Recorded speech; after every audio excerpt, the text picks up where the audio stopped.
চলো বন্ধুরা, কোডিং ডিকোডিংয়ের এই প্রবলেমটা আমরা সলভ করে নিই।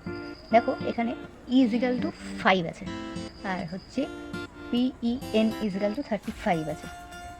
তাহলে কি বের করতে দিয়েছে? PAGE এটা ইজিক্যাল টু কত হবে? দেখো ই ইজিক্যাল টু 5, আমরা কি জানি? পি হচ্ছে P16 means 16 number alphabet. E equal to 5 হচ্ছে কি 5 নাম্বার অ্যালফাবেট, আর এন ইজিক্যাল টু হচ্ছে আমার 14, এন হচ্ছে 14 নাম্বার অ্যালফাবেট। দেখো PEN equal to 16 plus 5 plus 14 equal to 35 এসছে।